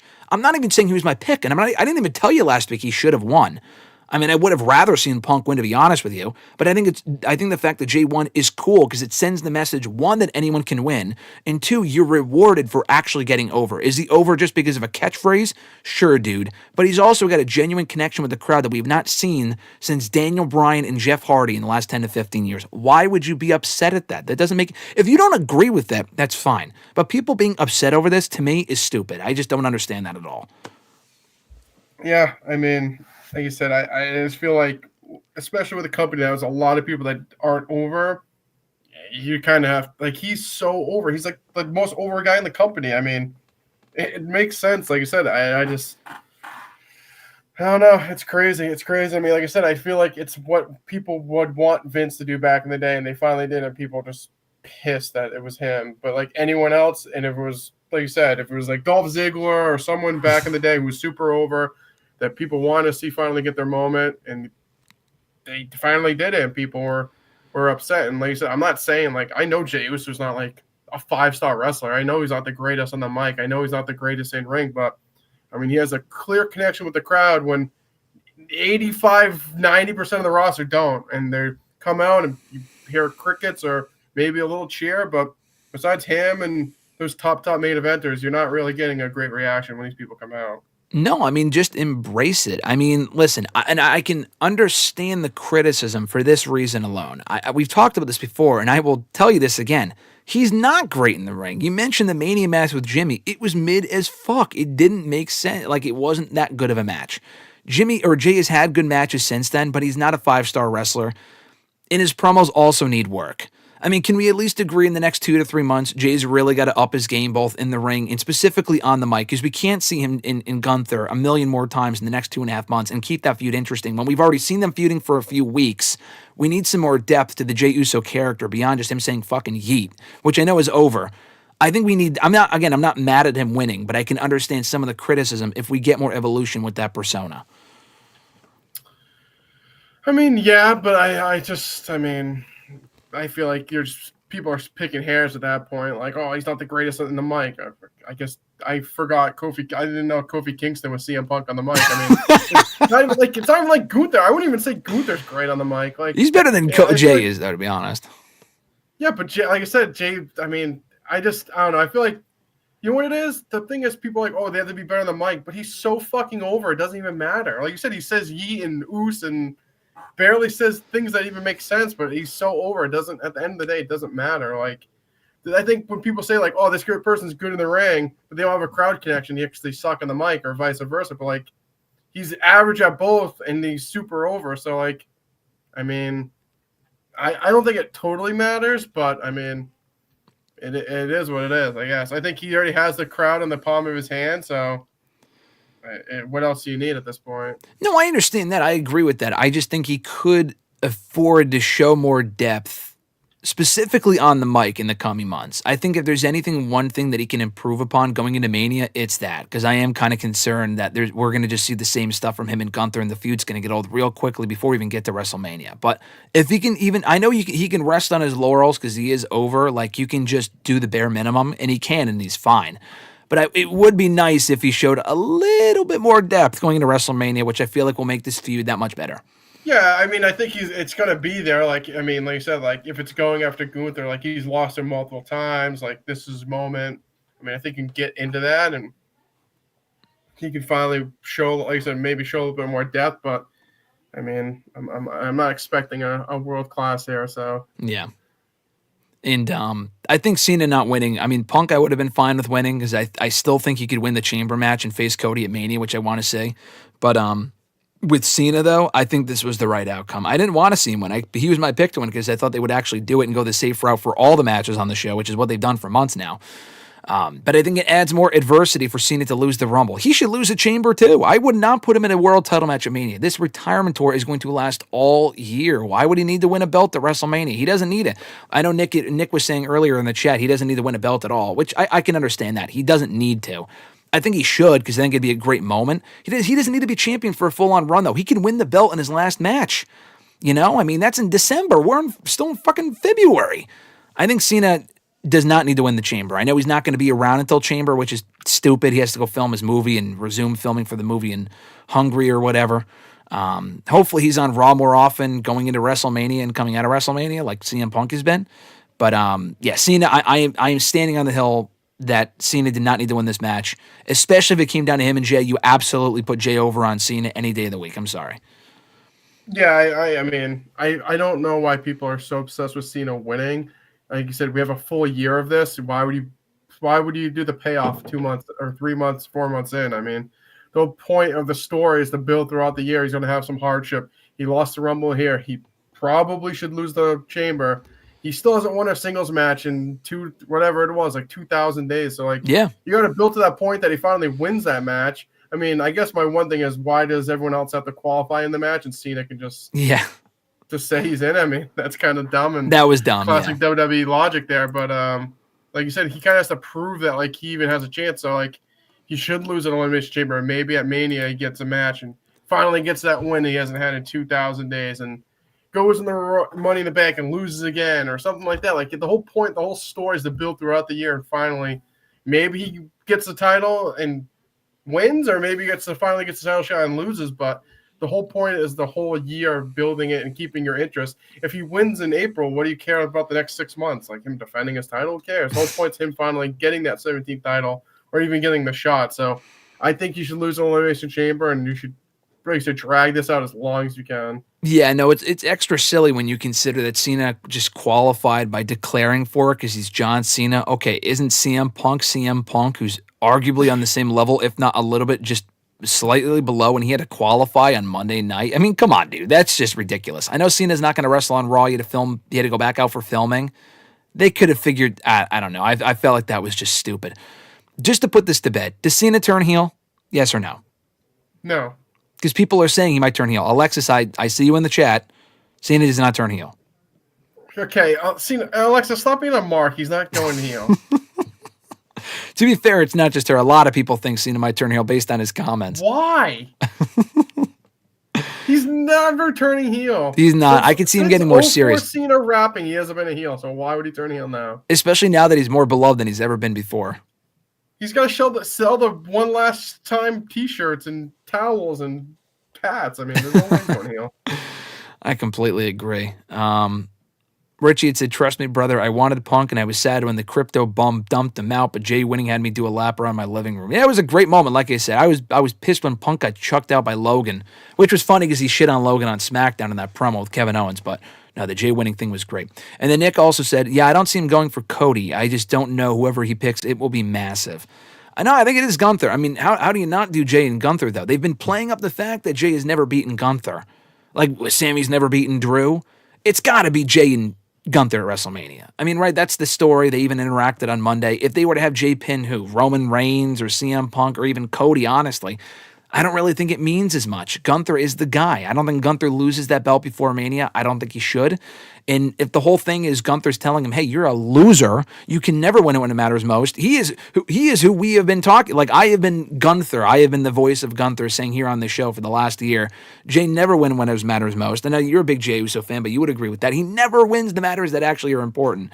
But it's got to be Gunther, right?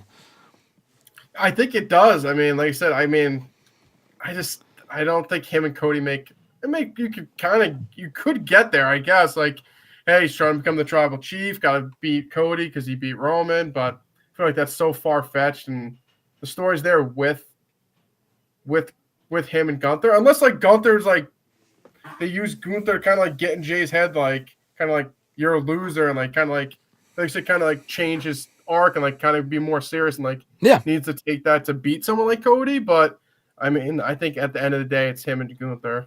No, I think exactly what you said. Gunther's the guy to make Jey more serious, but then how do you do that and then he doesn't face Gunther? You know what I mean? Like, he's got to beat him. He's like, hey, I'm going to make you more serious, and then I'm just going to let you go after someone else. I know he refuted the idea of facing Gunther or Jey on Raw this week, but as he should, because he's already beaten him like multiple times. Why would he want to face Jey again, which I totally understand. Ahmed said, take notes from Cena, Charlotte. I thought that was funny. Alexa said, Dylan says, if Jey challenges Gunther, he would be the first wrestler to pin Roman and Gunther, two of the most protected men in the company. I did not think about that. That would be quite the endorsement. Alexis mentioned that. I think that would be pretty sick, actually. What if he loses to Gunther, though? How about that? If he loses to Gunther, I'm not. I mean, hopefully it opens the show, and then I just won't watch WrestleMania the rest of the week. I'm right there with you. I cannot pronounce your name. I apologize, but the individual whose name starting with a U mentioned it's impressive. Jey, he said Jet. I don't know if you're talking about the Jets team, but Jey has stayed over with the losses he takes because Jay's just a likable dude, man. He's just a likable guy. He loses a lot. A lot of people cannot survive that, but Jey can because he's just genuine. And yeah, he's one-dimensional sometimes, but he's just a cool dude. Like, people love vibing with Jey. And he's also had a great character arc. Like, he's been around for 15 years, but he's more over now because like people saw his journey with Roman and like the whole bloodline shit. Like people really attached themselves to that and really got behind him as a result. Thanks to like the COVID stuff during the pandemic era too. Ahmed said, I'm talking about current Cena. Lindsay said, we talked about how we all agree Io is the best female out there for her skill set. She's insanely good. Io, I mean, yeah, would you agree with that, RJ? Io is the best women's wrestler in the company currently? I think she is. She's the best wrestler or best women's wrestler? Women's wrestler. Yeah, easily. I mean, I kind of, like I said, when she got dumped out with Bianca, I think that to me was like, oh, here we go. Here's Charlotte. I mean, Io was my pick. I love Io. I think she's great. The whole thing on Raw, I hope to God there's a last chance qualifier and she gets in that Elimination Chamber and faces Rhea at Mania. It'd be a travesty not to do that, but I mean, she's amazing. Well, someone said to me, maybe Io faces Rhea at Elimination Chamber. That's the Mania match. I think it's got to be the Mania match. If Jordan Grace is going NXT, Io and Rhea is the Mania match, you think? Yes. It has to be. Do not do that Elimination Chamber. So what, Rhea can face Raquel Gonzalez or something? I mean, I don't know. Who else does she face? I mean, maybe Bianca. I've seen that brought out there. I don't see that happening, but I think Rhea and Io is the match for Mania, and maybe Io wins. That'd be awesome. Richie said, Stone Cold Yeet Austin. Yeah, I mean, man, he's over it. I don't know if he's as over as Austin in the 90s, but he's pretty, like that opening, like RJ said, was incredible on Monday night. It was awesome. I mean, they just organically kept going to the music, and he was getting emotional. That's what wrestling's all about. I love that shit.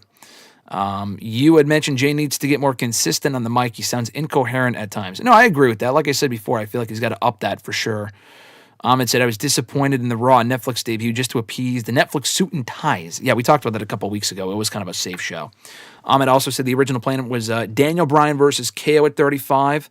Yeah, I guess that would make sense. KO wasn't even on the show, so he lost the spot to Kofi, and then he wasn't even on the show. So poor Kevin Owens. He probably wouldn't have won the belt, but that's still sad, though, in retrospect. Alexis said, I don't know about you, but my mom has 10 pairs of John Cena underwear. There you go. I guess she's a big Cena fan, so we got Alexis's mama. There she is. I guess she was pissed that he lost to Jey. Was she on Twitter? She have a burner? Was she the one disliking the Jey Uso tweet? Did she have a couple of bots who dislike the YouTube video? Man, what, is that Tony Khan, the bots? Oh my God, yeah. Have you seen that video before of that guy just jumping at the big screen TV and like breaking it? I've seen people share that video about Jey Uso winning the Rumble, how pissed they were. Maybe that was her after Jey won. She was mad. That mad? I mean, come on. Mr. Marceau is the voice of the Yeet Nation here talking, hey, get over it, crybabies. The discourse is crazy. It's ridiculous. It's definitely overblown. If you don't like it, hey, guess what? Tough shit. He's over. Especially because like not that many people were mad that Charlotte. Like I figured more people would be pissed that Charlotte won. I feel like all the pissed about people were Jey won. Like maybe because it was expected. I don't know. The Jey one people weren't expecting. They weren't ready to get mad, I guess. Just fucking stupid. Richie said, yeah, I think the original plan for 35 was Daniel Bryan versus The Rock, but Dwayne heard the reactions Kofi was getting, so he decided to pivot. That's funny. Hey, gotta go with the pivot, pal. Hey, I thought you were serious for a second. That's funny. Yeah, I love the pivot shit. Richie said, yeah, but does she have the John Cena onesie, Alexis? I mean, she might. She's got the John Cena toilet paper. She's got everything. She's got all the John Cena merch. She's got every John Cena movie known to man on DVD and Blu-ray. Ahmed said, we need the 2020-2023 Jey Uso promo during WrestleMania build. Yes, give me more of that Jey Uso promos from like that period. Those were peak Jey Uso promos. Who's better in the ring? This is a good question from you. Jey or Jeff Hardy? I'm going Jeff Hardy. What about you? Jeff Hardy. Wow, you're a big Jey Uso fan, and you went without hesitation, Jeff Hardy. Yeah, because I don't think Jay's like amazing though. I mean, not like Jeff Hardy's great either, but I mean, it's better than Jey. Jay's obviously gotten better, but yeah. I mean, I still wouldn't. Like you said, I've never said he's a main event guy. I thought you said he was as good as Kurt Angle. Yeah, he could. Dude, he'd stretch Angle if he had him. No, I mean nowadays he would, but I mean, you seen Kurt Angle at Royal Rumble? Whew, he looked rough. But no, I mean, like I said, there's probably 20 guys probably better in ring than Jey, but there's no one as over as he is. So. I agree. I think Jey might get to a point where he's even more over than Jeff was in 08-09. But Jeff was better in the ring, though. I feel like that's fair to say. Yeah, no, I agree. 100%.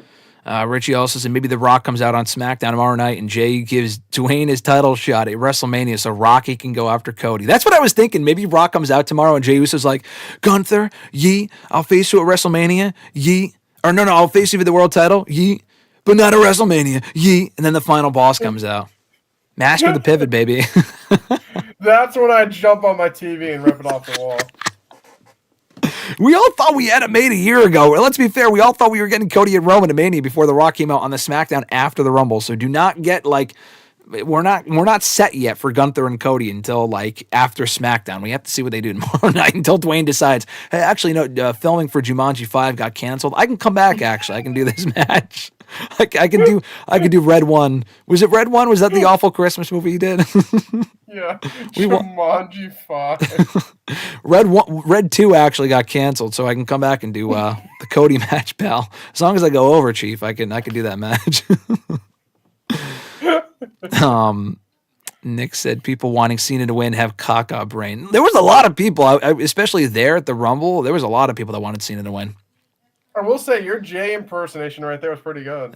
Listen, I've been practicing. The Jey promos are not hard to impersonate. I'll face you, Gunther, at WrestleMania, or for the world title, but not at WrestleMania, What? It's the final boss.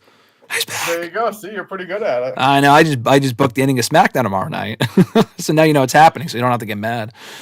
Ahmed said Punk actually talked about that in an interview. Why is Cena just going into the chamber without qualifying? I mean, he was probably in character talking about that, but it makes absolutely no sense. They wanted to get Cena in the chamber, but he won't be around to qualify, so that's why they're doing it. But it's stupid. It's fucking dumb. Richie said, I don't understand where on earth people are getting heel-like impressions from Cena in that post-show press conference promo. Bro is clearly emotional as all. No way his last year does he turn heel. Hey, tell that to Alexis. Alexis is a mark. She did send in a $2 super chat. Thank you, Alexis, for that. And she said, RJ, shut up about the Cena heel turn with the eye emoji. She's snapping back. I mean, that's one inappropriate language. Shut up. You shouldn't be saying that to another person in 2025. But Alexis, I mean, Cena's not turning heel. I'm sorry. I just got off the phone with my good friend Paul Levesque. We confirmed he is not going heel. Can't challenge anyone to Elimination Chamber or Money in the Bank. Yeah, correct. So, correct. John Cena is not turning heel. You heard it here first. Hot off the presses for Mr. Marceau as we wind down here. You said Cody has already pinned Roman Reigns and Gunther. Yeah, actually, Alexis, you're wrong on that too. I got the Wow, Alexis. I was praising her for that stat, but then I forgot Cody beat Gunther in Saudi Arabia. Then Jey needs to beat Cody. Well, no, you'd have to beat Gunther before that, because then he'd be the first person to beat Cody, Roman, and Gunther. There you go. But that's see, stat Mr. Marceau, that statistician over here. It's got to be Cody. So she got the Cena heel turn thing wrong. She got the stat wrong. If she's still listening, she's just getting buried left and right. My God. She actually said Dylan says he's been a fan of both the Usos since they both first turned heel. He told me that the other day. The Usos heel turn was great. I remember when they were coming out doing the dance, doing the dance on the stage. I love that stuff, but that got old real quickly. And then I missed them with Tamina. You know what I was bummed about? Tamina not being in the Women's Rumble. I was hoping to hear that fucking awful Best Friends-esque music. Is she even in the company anymore? I think she is. I think she quietly retired, but I think she's still collecting a paycheck from them, to be fair. Oh, okay. You know what Alexis just said? She goes, my dad has beef with you and RJ now. For what? Why? No lies detected. Why do I have beef now? I guess because you told her Cena heel turn's not happening. I mean, is she just upset at the honest truth? I'm confused. I mean, does he not like the truth? I mean, Cena's not turning heel. And she got the stat wrong, so you should be mad at your own daughter. How about that? That's Dylan's fault. That's Dylan's fault. It's not my fault. Idiot. That's Dylan, not me. Oh, he what is he on her account or something? I don't know. There's something going on there in the chat. They got to figure that shit out. They're getting hacked by the Russians or something. I don't know. There's some tampering going on in the chat. There's some tampering going on. I mean, some brain tampering. Thinks Cena's going heel. I mean, that's crazy. Woof. He's not gonna. The best part about Mr. Marceau, what I love about this guy, is that he's not gonna let this go either. He's gonna go. No. He's gonna see her in 6 months. Why would you think he's going heel? I mean, he's gonna see her in 6 months and go, "You still think Cena's turning heel?" That's what I love about him. It's in the drafts already. When he doesn't turn heel, I'll be like, remember that time Cena was gonna turn heel? He's gonna do Make-A-Wish instead. He's not fucking turning heel. Nick said, "Sounds like someone's blaming someone else." Oh, yeah, exactly. She's blaming Dylan, but it was actually that was her idea. I don't know. You said Kurt looked rough, and the camera stayed on him for extra long. Hey, he agrees with you, Mr. Marceau. Kurt looked rough out there, I guess. I didn't really see it. He looked so old. I mean, I think he's in his mid-50s, but if you told me he was in his mid-60s, I wouldn't have crossed my mind. Poor Kurt. Rusty said, "Thank you for joining us." He said, "I think Jey Uso's promos have gotten much, much better. His promo on Monday was heartfelt and real." No, I like the promo on Raw this week. I said I like that promo. It's just that he's got to keep it consistent and not just do the, "Yee, I'm here in St. Louis, yee." Like, he can't do that every time. Like, we need actual promos from this man. Again, you can rest on your laurels and you can be over, and that's fine, but it's going to get old real quick unless he actually develops the promos, especially if he's going to win the World Championship. What'd you say? Yee. Yee. It said, "The game, Triple H." Do you have a Triple H impression? Alexis is jumping in again. What? I don't know what we did wrong. I have no issues with Papa DiGiacomo. I mean, yeah, we're tight. I mean, you got the new camper. We're tight. NASCAR starting next week. I got no issues. I mean, Daytona 500. We're watching it together, I heard.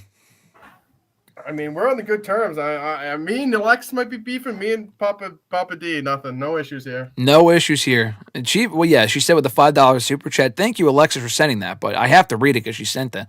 She said, "My dad said he's going all Brock Lesnar on both of you for being dummies. It's on site next time I see you, RJ." I don't think she types like that. She wrote the letter U. I feel like that's Dylan. I could be wrong, but I feel like that. I was gonna say. I mean, go Brock Lesnar. So we have to start sending him piss videos. I mean.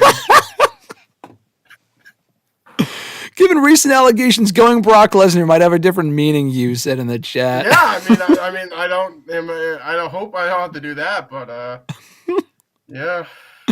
Oh no, you got to cancel Alexis's dad too. She said in the chat, "Dad says, when is Snuka returning?" He's not talking about Tamina. Isn't he? Didn't he pass? He's dead, but he's also, guess what? A murderer. Well, that's still alleged, but he died as an alleged murderer. He didn't die as a. He died like almost 10 years ago. Man, I don't know what's going on in the chat here. Nick said, "Guys, I'm starting to think Cena's turning heel." Okay, do not believe that. That is not happening. That sounds like fake news to me. I don't think Cena's. I saw a lot of that. So they better start giving out refunds for that blue last time ever T-shirt. It's just robbed of the folks. Yeah, that definitely ain't happening. Richie said, "Yeet." And Ahmed also said, "RJ slander is unnecessary." What, the slander? Seriously? Are we slandering RJ? Yeah, he's speaking nothing but facts. It's called No Lies Detective. I'm being slandered, it sounds like. Yeah, that's what it sounds like. Yeet. It sounds like, I don't know. It sounds like, what was the Bobby Fish quote? "Where's the lie?" I'm asking, where's the lie? There's nothing that he said that is inaccurate. Cena's not turning heel, and she was wrong about the stat. And going all Brock Lesnar on people, that's going to get you canceled. He's not going to be back. He's not coming back either. I'm not down for that. There's a new amended lawsuit and everything. And now she's saying LMAO. I don't know what she's laughing at specifically. This shit's going off the rails. We're going to get out of here in a second. This is going off the rails real quick. Someone's going to send something in that's going to get me canceled. So we got to get going here. But new episodes every single Thursday here on WrestleRant.com, WrestleRantRadio.com for the audio feed, and live on YouTube every single Thursday. Be sure, if you haven't already, if you're listening live, be sure to hit the plus button, the thumbs up button, like the video if you haven't already, and hit the bell button to be notified every time a new video goes up or we go live here on the channel with WrestleRant Radio every single Thursday. But next week, I don't know what we're talking about. NXT Vengeance Day is next weekend.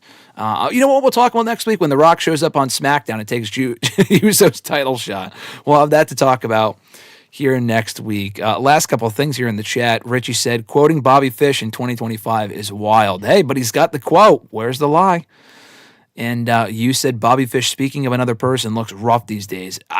Yeah, he looks awful. I can't even be nice. I was watching an MLW show. I think I tweeted the picture. He looks fucking terrible.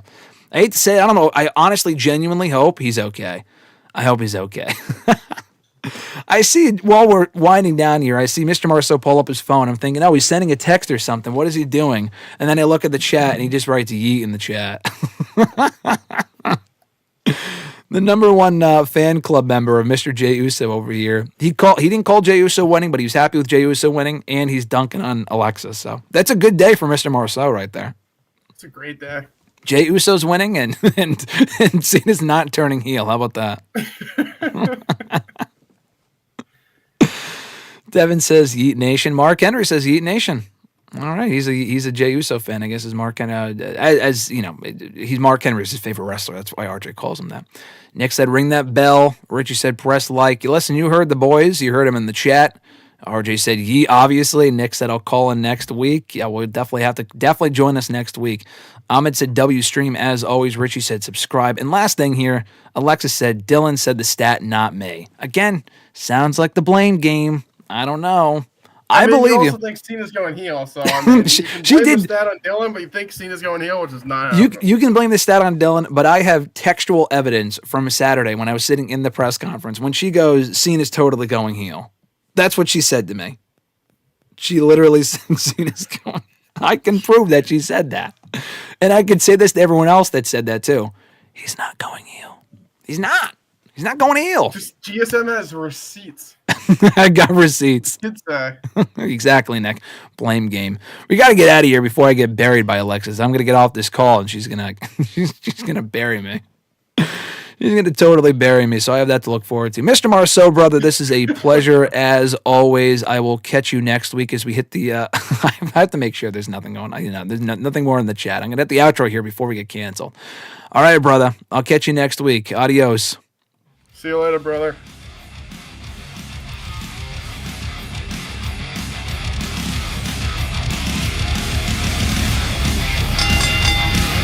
Join Graham GSM Matthews and RJ Marceau every Thursday as they run down their weekly wrestling rants, offer expert analysis, host exclusive interviews, and more. Subscribe today on all your favorite podcast platforms and never miss an episode of WrestleRant Radio.